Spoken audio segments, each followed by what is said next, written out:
Today's podcast interview features Rosie Poirier, an ocean conservationist, artist, and facilitator of positivity. We discuss Rosie's journey from Ontario to studying marine biology and her unique interdisciplinary approach combining science and arts. Rosie passionately talks about her belief in humans' potential to impact the environment positively and emphasizes the importance of recognizing ourselves as part of the ecosystem. We also dive into the importance of collaboration, creativity, and storytelling in fostering sustainable practices. Finally, the upcoming expedition to Antarctica, where she has been invited as the official expedition artist. My conversation with Rosie was a refreshing dose of optimism and doing good in the world. I look forward to learning what tasks Rosie will tackle in the future of marine conservation. Thanks for taking the time to listen to today's episode. Enjoy the conversation. Hello, Rosie. Welcome to the podcast. Thank you for being a guest. I'm very excited to be here, and I'm glad that we were able to make that connection many months ago through LinkedIn, through happenstance. So thank you for showing up today and I guess also developing the relationship we've had. It's cool to see your work and you're doing very exciting things. So I'm happy to be interviewing you and hear more about what you've done and what you plan to do in the future. Thank you for having me on the show. I'm very thrilled to be here. Of course. So you have just gotten back from Vancouver, is that correct? I got back from Victoria on Vancouver okay. Island. Yes. And you were presenting for some sort of conference? Yeah. I was at the Impact Sustainable Tourism Summit in Victoria, BC. It was a 3-day conference that was co-hosted by 4 different orgs and businesses. And true to its name, is very impactful. Awesome. So I would say oceans are very foreign to me, even though technically we're surrounded by them all the time. But you are very ocean prone, bound, passionate. What did you cover there, and what takeaways would you share with people who didn't have an opportunity to go? To the Impact Summit? Yeah. I think the biggest takeaway was how much of an impact we can genuinely have at each of us in our own field of work. I think sometimes people will look and feel like the grass is greener on the other side, or that they can't integrate sustainability into their business because they are not necessarily operating within those circles. But sustainability is for everyone, and it's something that makes our operations more efficient. It makes them more long-lasting.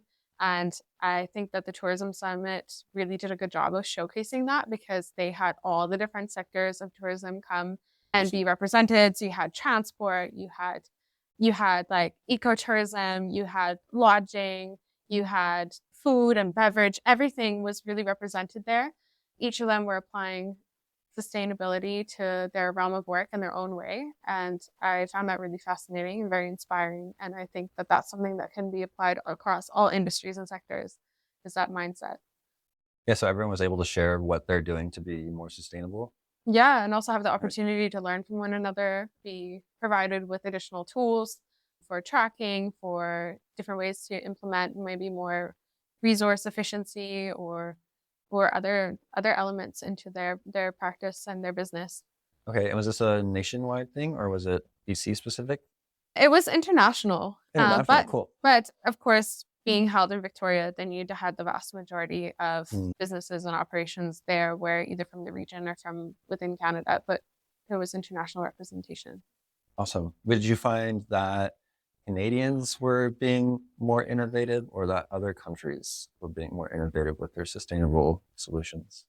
That's a good question. I don't know if we had enough to really make a solid comparison. There wasn't as much international representation, so it'd be hard to compare the two. But I think that innovations are really happening around the world. And I could say that from experiences from projects that I worked on. Okay. Yeah, that are not in Canada as well. Yeah. So what are some of the projects that I would say you're most proud of? You can look back at it and say that was really awesome. Well, I don't think anything would have been something that I was spearheading alone. A lot of the projects that I was really impressed by were ones that I had the opportunity to participate in or observe. So about a year ago, I was traveling around the world as part of a scholarship program that I was doing called the Our World Underwater Scholarship. And that funded me for a year to do dive training, to work in the field of my interests in the underwater world, and to really direct my own year. And I did a lot of filming and recording during that year. And I was focusing on blue economies and ocean solutions. So the ways that communities around the world were tackling their unique challenges from an ocean lens, and what were the solutions that they were coming up with. And the solutions that was finding, they were all very unique and place-based, because at the end of the day, you can't just take a cookie cutter and apply it from one place to the next. So it's really interesting to see the different innovations and how different communities were tackling their challenges that were sometimes similar or sometimes unique to their own. Yeah. Did these communities, did they contact each other prior to you recognizing all of their unique actions? Or were they able to, I guess, communicate with each other and share what they were doing, or were they completely isolated? The projects were isolated from one another. They were more connected through the scholarship network. And Okay. that's how I would often have the chance to be in contact with them or to have the opportunity to go and work with them. And then from that, during the year, I took the time to film the different people, projects that I was working with, to record, and then to also paint a scene from every place. And then at the end of the year, when the scholarship culminated, I turned that into a story that I called Oceans of Hope. And that was because I felt very encouraged by what I was seeing, that despite the immense challenges that we're facing, there are a lot of activities and actions around the world that are working to do something about it and to make better, to make our economies more sustainable. And that when you're able to focus on those, to accelerate those, and to amplify them, there's a lot of hope there. And I felt hopeful by what I was seeing. That's so good to hear. And there's a lot of, obviously, negativity in the world, and I personally like to stay away from it. I can find I get dragged down pretty easy, but to hear stories like that where there are positive impacts happening and there are positive changes being made Mm-hmm. globally is very cool. It's like a team working together on a global scale for the betterment of humanity, which is always encouraging, Mm-hmm. you know? And so with these issues that we are facing, were they the ones that you looked at were dealing more with issues related to the ocean, not some, and so are any of those issues applicable within Canada?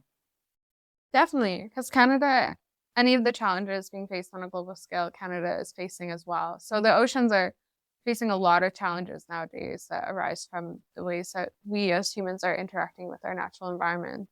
That can be overfishing, that's pollution, both noise and physical pollution, ocean acidification, sea level rise, habitat destruction, coastal degradation, just a huge amount of challenges. And all of these are also impacted in Canada. So Canada has, I think it is the largest coastline out of I any think country in the world, I think so. which is huge. That means that we have a lot of ocean responsibility as well, because we have all this coastline.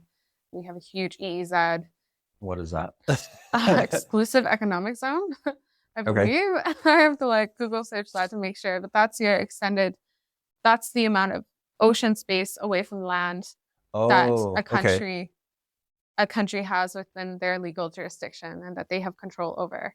So that's really significant as well, because when you have the largest coastline, you also have often the largest ocean space under your jurisdiction.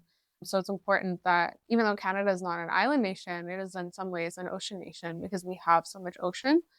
So to also ensure that we're effectively managing our oceans and that we are setting an example, that we're meeting the targets, the 2030 goals of 30% protected by 2030, and to be effectively managing our ocean. How I don't have any idea how the 30 by 30 goal is going related to ocean Mm-hmm. ecosystems.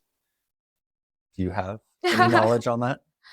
I'm not that well versed in terms of it on a global scale. I know that Canada is lagging far behind. I'm pretty sure Mm. we have less than 10% at this point. I have to check on MPA Atlas, but that's a pretty low amount considering that we're at this point just 6 years away from the target date of Sure, yeah. 2030.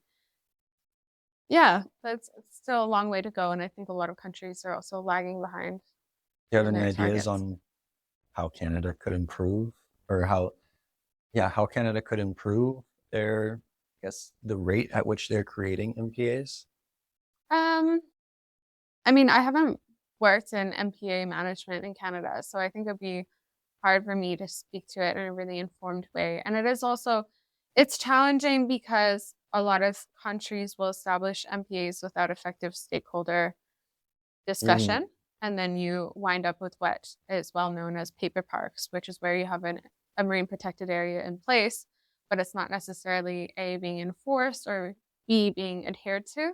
And so that can be a challenge, because then you have an MPA and you can pat yourself on the back and say, oh, we've protected this area, but in action, it's not being effectively protected. But MPAs are also not the only way of effectively managing our ocean territories. Also, like good fisheries management, and MPAs operate at different levels. So they're not going to be all protected to the same extent. So there are places where you can still be fishing and extracting resources and not terribly affecting the ecosystem. There's other areas that you would want to fully protect, marine reserves, areas of nursery grounds, or particularly, fragile sediment or bottom. So it's hard because none of this is achieved quickly, because it does take data, it takes research, and it takes time, it takes effective consultation to be able to design MPAs that are going to be well managed, adhered to, and in the right place. But I think beyond the MPAs, you need effective management across the different industries. So through fisheries, to have fishermen on board with sustainable practices, with ecotourism, with coastal development as well, because coastal development can have a huge impact on the oceans. If you're dredging or polluting, or you wind up developing the coastline too much and you have erosion and that sediment is going over either a seagrass bed, for example, in Canada, or some shallow kelp reef or something like that, and destroying it, then that's something that even an MPA wouldn't be able to protect that. Because if you're protecting the ocean in that area, but then you're developing right alongside, that's not an environment that's existing in isolation. So you have to look at it as a whole ecosystem and what is going on surrounding it. So I think it's a bit of a challenging question to tackle. Like, what can really be done? A lot can be done, but it does take time, and it takes a conjoined effort. Yeah. Mm-hmm. And so speaking on conjoined efforts, you've worked for the CETUS, Mm-hmm. is that what it is? And you were a program director there? Yeah, I was a program coordinator. So I worked on coordinating our field programs in the summer. Okay. And manage our field team. So your background is very extensive, I must say, especially because you're very young as well. And so you've already done so much, and you are doing a lot. And so from your experience, what sorts of collaboration or teamwork are most effective in reaching goals which require, multiple stakeholder input, or just issues that can be very complex because there are so many parties of interest? Do you have any tools or takeaways on what makes collaboration successful? Mm-hmm. Yeah. I think I learned a lot from that job, and things that I try and apply in my future work. And some of them were from things that worked, and some of them were from things that didn't work in terms of how we were operating as well. But collaboration is really, really key. And in order to collaborate effectively, you have to find common ground. So you have to think about, okay, what are the commonalities or the common priorities that we can at least agree on? And then how do we expand on that? And then you have to be open-minded to understand that different sectors and different stakeholders are going to have different priorities, and sometimes they will be in conflict with one another. But at the end of the day, if a stakeholder is there, it means that they play a role. So you have to acknowledge that and think about, okay, how can we engage the stakeholders so that we can effectively work towards a better solution. Because a lot of times there can be polarization, and then that polarization only builds. Um, but we don't benefit from the polarization. I've seen projects where stakeholders are working together very effectively and they're able to move along faster, and then you build off of one another's skill sets and strengths, and then you're able to achieve that common goal. And then there's ones where there's just so much polarization that there isn't collaboration, and then the different organizations, companies, etc., end up working in silos, and then you're all putting effort towards maybe something similar but not together. So then the amount of energy and effort that is going into it is orders of magnitude more, but it's not achieving the goal nearly as fast or as efficiently. So I think, yeah, that's one of the biggest takeaways, was how important it is to find some kind of common ground, to build off of one another's strengths, to find what everyone can bring to the table, and then acknowledge that and find the ways to work together and achieve that common goal. Yeah. I like that a lot. I think that it's easy to get carried away with finding the differences in one another, but when you get down to it, we have much more in common than I think we like to recognize almost. Mm-hmm. Like we always like to say they're different than us, or there's always something that's different about someone, especially if you have a reason to be polarized. But in reality, a lot of us care about the same things. Like I would argue a lot of people care about the environment, but also have very different political views, and are on some aspects are opposed. But when it comes to conservation or preserving a way of life that is related to natural resources, I think a lot of people share a common ground. But we have to create a space for them to recognize that, perhaps. Mm-hmm. Yeah, so I really liked that finding common ground is an experience that you've recognized as important. Yeah. As well. I also learned it from not doing that. And then realized, right. Wow, this is not working very well. Yeah. Well, that's probably like a better learning experience. Yeah. Unfortunately, you're learning the hard way, I guess, as they say. Mm-hmm.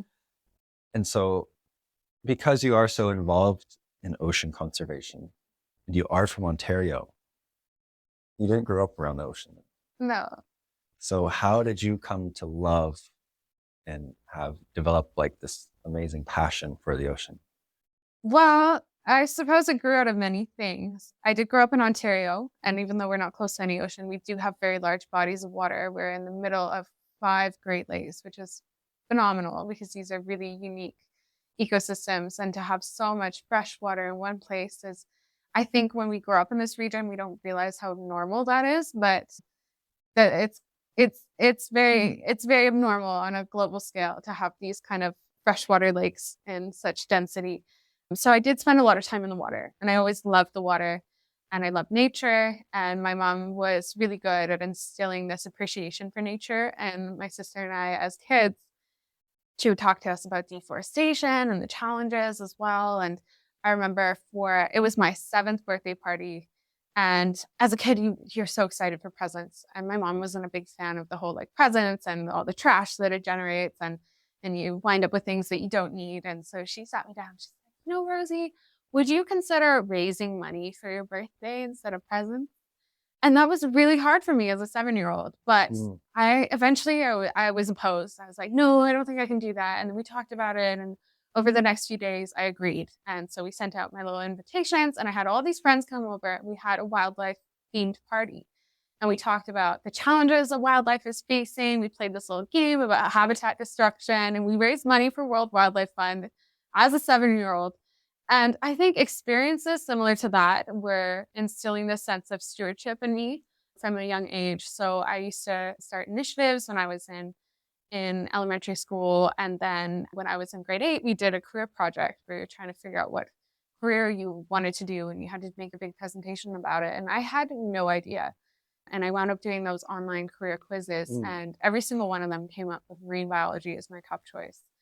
And as a 13-year-old growing up in Ontario, I had no idea what marine biology even was.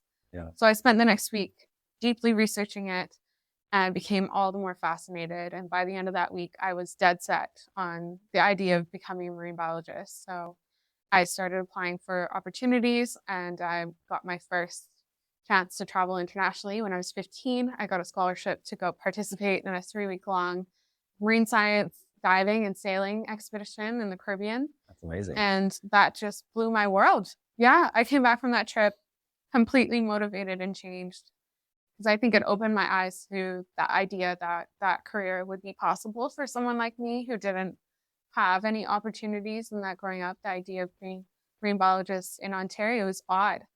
Whenever I would mention it in school, people are like, oh, haha, I thought I wanted to do that when I was a kid. And then I grew up and realized nobody does that.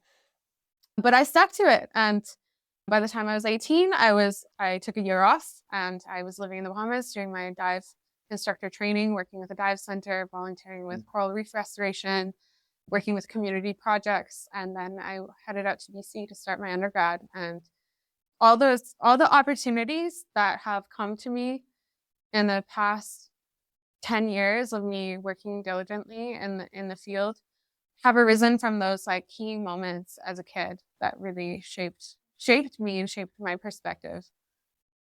That's amazing. Mm-hmm.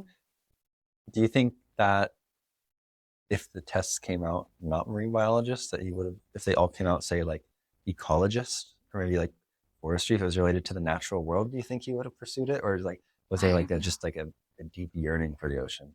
I don't know, because I don't think that there was that yearning for the ocean then, because I didn't even know how to yearn for the ocean because I had never seen it. Mm.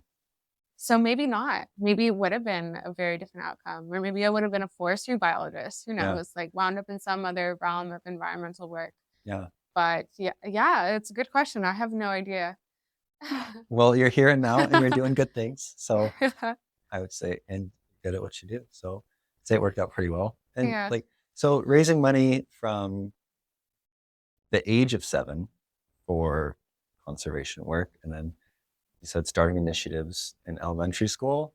Like, what makes you so driven? How did you even, I don't know, how did you even come to realize, I mean, it sounds like your mom has a big role in this, but yeah, how did you become so driven and start, I guess, pursuing something at such a young age when I myself was just being a shithead, like you're out there like trudging along towards a goal. Yeah, I'm not sure. Maybe, I mean, that's people are always talking about like what is intrinsic and what's extrinsic and what is coming externally and what is there. But I think, yeah, my mom had a huge influence on me because she was always helping me to think of how I can contribute beyond myself, teaching me from a young age to set goals. I was, again, like maybe 8 years old and wanted to have a pet. And she was like, okay, you want to have a pet? Like, what's your plan? How are you going to show that you're responsible enough? And she sat me down and writing out my goal and my plan A, my plan B, my plan C of how I'm going to get there.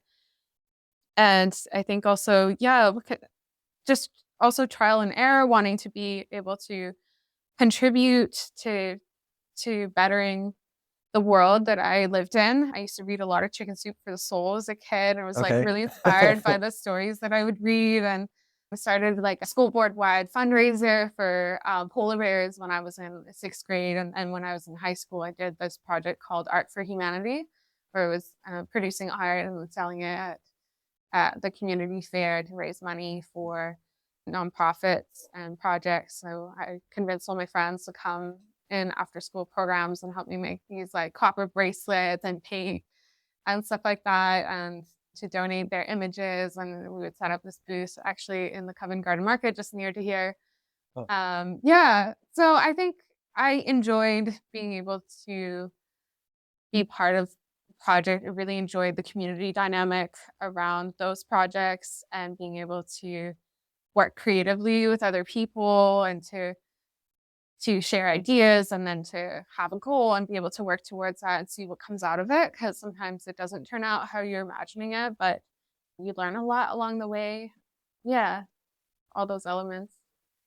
That's amazing. It's a very, very unique childhood, I would say. Yeah, like, and great on your mom too for imparting those lessons of responsibility. Yeah. That's I don't hang out with kids much, but I'm assuming they're not very responsible at 8 years old, writing Well, out 3 plans for pets. well, you'd be surprised though. I think like kids have a lot to offer, and the more we create an environment where they feel like they can contribute to it, the more that they rise up to the challenge. Because I think kids love being part of something. Yeah. So it's also on adults to create that environment for the kids where they can thrive in that way, to invite them to be part of the process, and then. But because at the end of the day, like your mind is expanded by the environment that is around you. Mm-hmm. It's a very good point. Yes, our kids themselves are products of their environment. So when you come across a kid who's unruly, perhaps they're from an unruly environment or whatnot. And you touched on selling art for raising money, Mm-hmm. and you still make art. Mm-hmm. And so can you talk about your art and how that plays a role in your appreciation for the ocean? Yeah. Yeah, for me, the connection of art to ocean, it really goes both ways. I think being able to look at the world around me from an artistic lens helps me find connection points. Because when I'm creating a piece, I'm really thinking about the elements that will draw someone's eye or make them feel something, or feel inspired by the piece in some way, or challenge the way that we see the world around us, or to accentuate certain details. So then having that artistic lens, and sometimes when I'm working in the oceans, I'm also thinking about what are the storytelling points, what are the connection points, how can you reach someone to help them feel connected to a space, or to feel that they care about a certain problem. Because a lot of the work that I've done with oceans has always been like centered around conservation or marine management, or some kind of element of community management with the oceans, or blue economy, or blue ocean solutions, which always draws in that human element as well, because it really is about the ways that we're interacting. So I think that the two really play on each other. And I've always loved to paint the ocean. When I was in high school, if I look at my high school art, I was obsessively painting the ocean then as well. Yeah. And it hasn't really changed. My style has changed, but my subject matter hasn't. And I think I always want to have people feel something from the piece, or to think about something meaningful, or challenge their view of the world a little bit, or find dualities too. I really love that. Like, I really love playing on land and ocean, and the connection points. Like your manta ray painting, Yeah. and how it's mountain-esque, but also wave peaks, and then it's the ocean. Yeah. I really enjoy that piece of yours. That's one of my favorites. I call it Manta Mountain. So if you look at it, Oh, it's a manta head on, but it has mountains growing even on its back. And if you're someone who's never seen what a manta ray looks like head on, will look at the piece and they only see the mountains, but then you see the duality in the piece. And that was one of my favorites. And I sketched it out 3 years before I actually painted it. I just had it in my notebook. Okay. Yeah. And what made the time right to paint it finally? Having the time and space to do it, because that's one of the things that I've learned with creativity is you can't rush it. Mm-hmm. And the creative process is also about giving time for the thoughts to grow, because you can't rush a piece. And so sometimes, even if I'm only painting actively for 3 hours, I still need 5 hours to sit and to be with the canvas, and to think about my colors, and to mix them, and to trial and error. And then it's hard I can't immediately come into that headspace. If I'm coming out of a stressful environment of work, I can't just sit down and immediately feel like I'm in a creative headspace. So sometimes it takes time to transition into that space. So I think the time is right because the space was there, and I could finally imagine it in all its colors and form. Perfect. What do you do do you have any tools to get in that headspace after a stressful day of work? Music. Okay. I'm not a musician, but my mom is a musician, and she used to play piano at night when I was falling asleep. Oh, man. So I still listen to piano music often when I'm painting, really like calming, Yeah. calming music or instrumental or really positive, maybe like a little bit ethereal music. And then I'll often paint late at night when it's quiet and nobody's talking to me or bothering me. And it's just me in the space. Mm. Yeah. So you're a bit of a night owl, somewhat. Yeah. Okay. Um, and your art is still a very large part of your life. Mhm. And so it is actually taking you to Antarctica very Mhm. soon, very shortly. Can you talk more on like that opportunity that you're going to have and I guess what that means to you? Because I would say that's a very huge moment in anyone's life to do what you're doing. So could you, I guess, talk more about that? And Yeah, absolutely. So a year ago, I had the opportunity to go to Antarctica for the first time. That was during my OWSS scholarship, the year-long scholarship program. I was offered a spot on an expedition when it opened up last minute, and Blue Green Expedition sponsored me to go to Antarctica. And that was a diving and exploration trip. We were diving some new sites that had never been dove before, and we were following in the footsteps of a historical expedition led by Shackleton. And it was the anniversary of that expedition. So we were kind of tracing the footsteps. And I think I was nervous because I had never dove in water that cold before or done an expedition of that level. And during my scholarship year, I was always traveling with my watercolor paints. And I've often painted best on boats because you're completely offline. Mhm. Nobody's texting me. We're crossing the Drake Passage and I'm in no contact with the outside world. It's just us in the ocean and the gentle rocking. And so I pulled out my paints. I'm sitting next to a window and I just sat and painted for that entire expedition day as we were crossing the Drake Passage. And I continued to paint throughout the trip, sometimes in the evenings or during the day, and people would come and stop and chat with me. And of course, my Blue Green Expeditions, my host was there on that expedition as well. And we would chat sometimes. She'd come and sit with me while I was painting. And after the trip, I sent her a couple of prints as a thank you. And she reached out to me maybe a few months ago and asked if I would be interested in coming back on a second expedition and actually painting for the expedition. And it was just phenomenal because I had always had this idea, this dream to be able to do something like that, to be able to bring expedition painting back, that live painting, because that's one thing that I've curated during my years of traveling and being in the field is being able to create on site. Mhm. Is to be able to be invited back to this place that had such a profound impact on me, both from an environmental standpoint, seeing Antarctica, understanding the way that it's being affected by changing climate, how that environment is very isolated, yet not how interconnected it still is to the rest of the world. And then also on a creative lens, it gave me so much time to really paint and paint some beautiful pieces that I was really proud of. And then to be invited back as to be the official expedition artist, to record through my art this citizen science expedition that is now going to be traveling in the footsteps of a different historical expedition called the Challenger Expedition that occurred in 1872, from 1872 until 1876, and really traversed the world and spent a great deal of time in Antarctica charting, mapping, and learning about the deep sea. So the scientists on board were dredging and sampling all over the world and learning about the deep sea. And that was the first expedition Very of cool. its kind that had the success that they experienced. And we're really able to bring back samples and to start to understand how interconnected all the oceans are and to start to see them as one ocean environment, this one continuous body of water that circulates through our planet. So yeah, I'm very excited about all of that. That's really incredible. I mean, also to be fulfilling your dreams. Yeah. Let's not like put that on a short note or anything. That's amazing.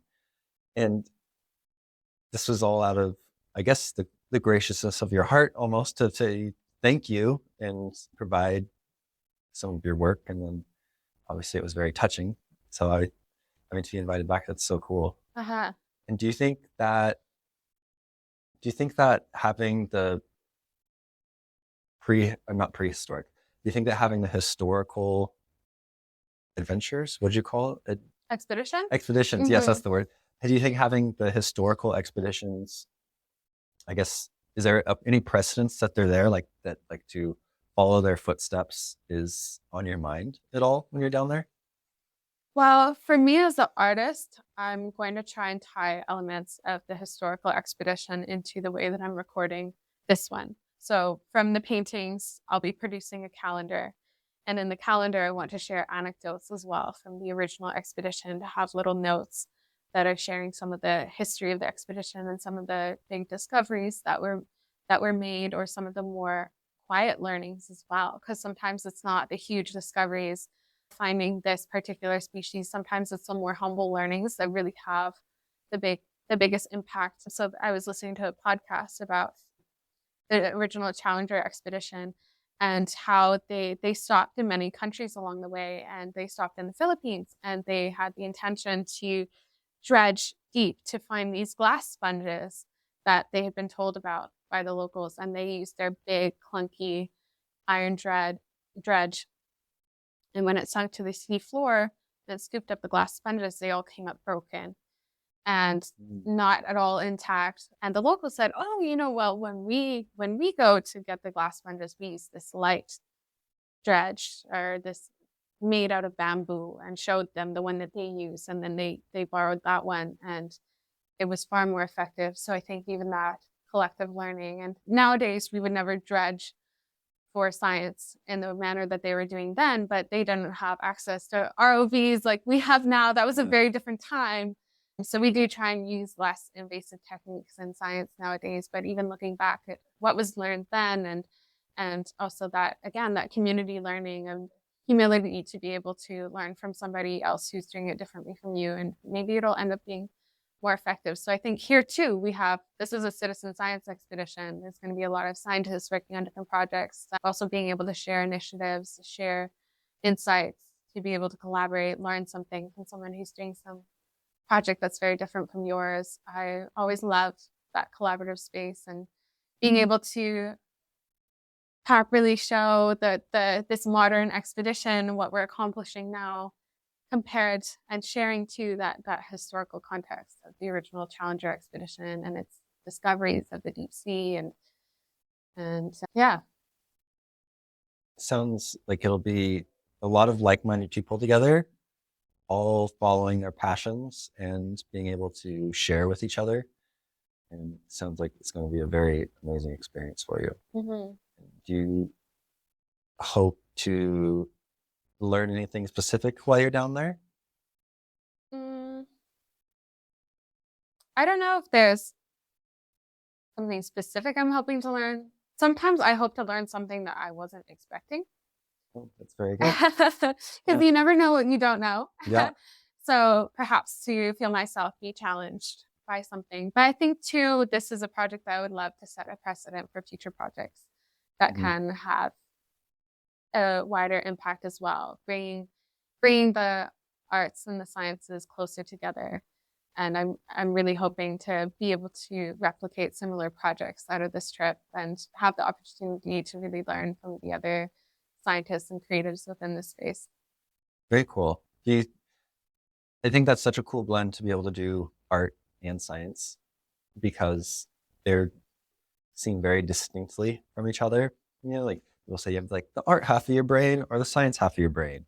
You go to an art school or you go to a science school, but you're able to balance the two and even combine the two and have this approach that is looking through both lenses, I would say. And that's very unique. And I'm really excited to see what comes out of this trip for the work you create, and also to hear about it. Do you think that you would be able to do, or I guess maybe not be able to do, but do you think that an expedition like you're on now would be something that you'd be interested in doing, like in the Arctic? Yeah, absolutely. And there's an organization that does similar expeditions, and they do it all through the summer. It's called Students on Ice. Oh, cool. And that was my first introduction to polar ecosystems, because I was awarded a scholarship when I was 16 to go on their Wow. Arctic program, and we traversed from Greenland to Nunavut. And that was my first experience with any kind of polar environment. And I think Students on Ice has had an immense impact on people around the world, cross-sector and cross-generationally as well. Because even though it's focused on students, they're also drawing in experts, mentees to come join the expeditions, to share their knowledge with the students, and also to learn from the students who are sharing their inspiration and their vigor for change. So I remember as a 16-year-old being in that space and feeling so inspired because I was meeting youth from around the world, and I was also meeting youth from around Canada. And my roommate was Inuit, and it was so fascinating to learn about her life. So we would share stories at night before we were falling asleep, and to learn about what it was like for her growing up in a terrain that was so different from me. She lived above the permafrost line, and just a completely different upbringing. So I think that there is an existing program that is having a really great impact. And it's also interesting because the Arctic ecosystem is so different because human presence is historical there. Communities have lived there for thousands and thousands of years, whereas the Antarctic feels like this, where people are visitors, but they're not living there. Whereas in the Arctic, there's this amazing history of people on the land. So it's a very different dynamic. Okay.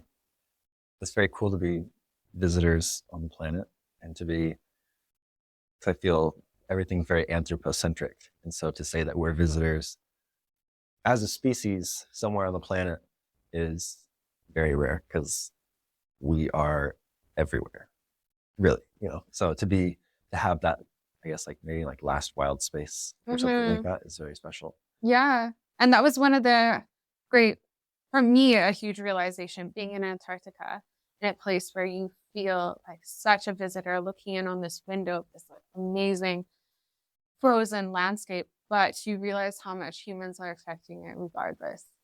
And that the ecosystem has changed drastically and is changing drastically from warming and from pollutants that are reaching the Antarctic, from whaling, from back in the day of the whaling days. We visited an old whaling station and dove amongst the whale bones. And that was really eerie and reflective. And so it is still, it's still impacted for better and for worse. There are also really incredible ways that people interact with the southern ecosystem. But yeah, it was a realization to see that. And you have been to the Arctic on a scholarship, second larger scholarship, or significant like travel scholarship, I would say. So you must be, and from all your work that you do, you must be an incredible storyteller, right? Because you're telling stories of solutions. That's also some of the work that you do, is rather than portraying problems, is providing solutions and like stories of hope. And so that is like something that's not seen very much. Where do you see that taking you in the future? Do you think that the collaboration of people who share stories like you will, like you're providing a source of positivity for the environment? Really, you hear about the environment and it's usually negative. So how do you persist to tell positive stories about the environment? I still feel like I'm learning so much about storytelling, and I have the honor to work with a really creative team with the Convergence, amazing filmmakers who have their finger on the pulse of creative impact storytelling, which is fantastic. But I think in terms of my drive with storytelling is I really want people to feel connected. I want them to feel connected to the environment, connected to their communities, and connected to the role that they can play and that they do play. And one of the biggest goals is that I think it's really important for us to see ourselves as part of the ecosystem, that we're not apart from it, and that we have the potential to be a really positive ecosystem driver. Because growing up, I was always hearing about how humans were detrimental to the environment. humans are doing this, humans are doing that, this is destroyed because of human behavior and human greed. But I think too, it's equally important to recognize the ways that humans can be really positive ecosystem drivers. And that's not to ignore the negative. We have to pay attention to what's going wrong. It's not to turn a blind eye or to ignore the negative news, but it's also the more that you amplify certain positive actions, certain projects, certain initiatives, certain frameworks, the more that they can be spread. And to teach kids, again, from a young age, that they are part of the ecosystem around them, that they have a responsibility to it, they play a role, and that they have the potential to be really positive to the world around them, both the communities, the ecosystem, and to start to shape the way that we see ourselves as humans within that framework. I think that's really my biggest goal in terms of any stories that I tell. I think you could find that common thread throughout them all. Well, I think that's an amazing note to end on. But before we wrap it up, I do have some questions that I like to ask. Uh-huh. And we can go through those. Is there anything I should have asked you but didn't? No, I think we covered a lot of topics and managed to touch on all of it, the science, the creativity. So I don't think that there's anything pressing. Okay.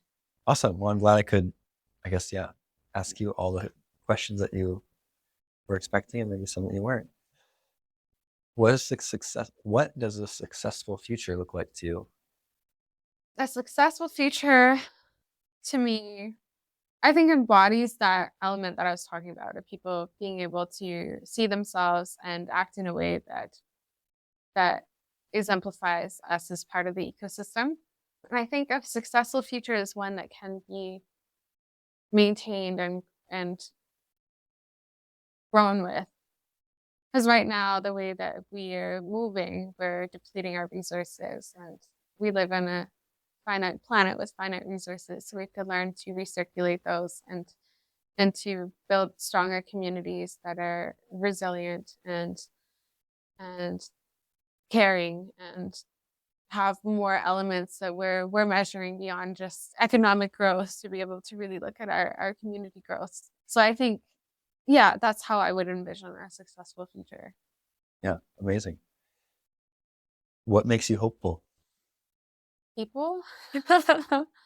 I feel really inspired by the communities that I have around me and the people that I know who are working really hard to inspire, to act, to make better.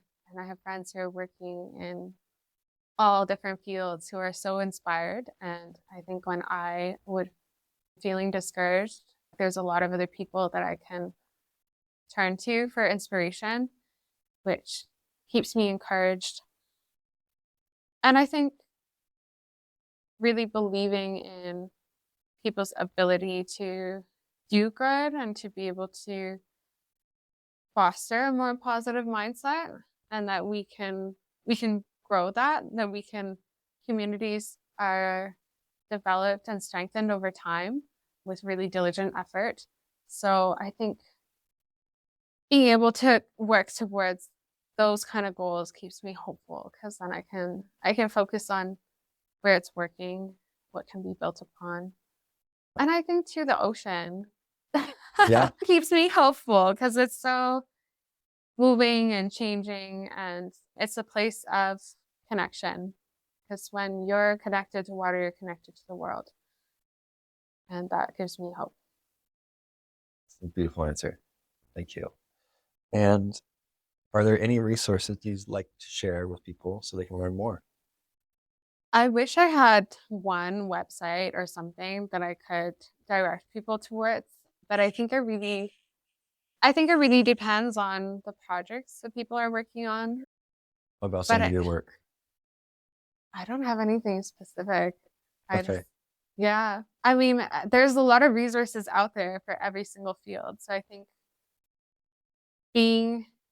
challenging yourself enough to look for what's there, to utilize the resources that are available to you, and to think past maybe some of the blocks that we often feel. I watched a presentation from Tez Steinberg, he's paddling across the Pacific Ocean, and he shared one of his big learnings from his trip, because he was out at sea by himself for months on end with only what was within his rowboat, as he was rowing across the ocean.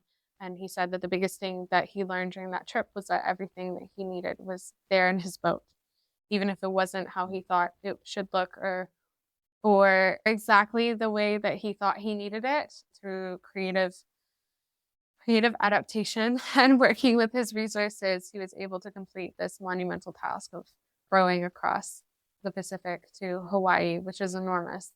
So I think being creative, spending the time to look at things, applying your own unique strengths and skill sets to any problem, and everything you need is there in your boat. Those are the beautiful words to end on. Thank you so much, Rosie. I really appreciate it. Thank you for learning with me today and dedicating your time listening to Vistas and Voices. Time is our most valuable asset, and I'm grateful that you chose to share some of yours with me today. If today's episode struck a chord with you, I'd be honored if you could share it with friends, family, or colleagues who you think would enjoy it too. Every share, particularly those made through personal recommendations, plays a significant role in nurturing our growing community. Furthermore, if you could take a moment to leave a review on Spotify, Apple Podcasts, or wherever you tune in, it would be immensely supportive. Your feedback is precious to me. It not only aids in enhancing our content, but it also helps others find our conversations. Please feel free to reach out to me via my website, www.thepursuitproject.org/contact, on Instagram @Tyler_Garwood, or on LinkedIn. Your thoughts, questions, and feedback are always greatly appreciated. Thank you so much for listening, and I look forward to our next episode, where I'll see you right here on Vistas and Voices.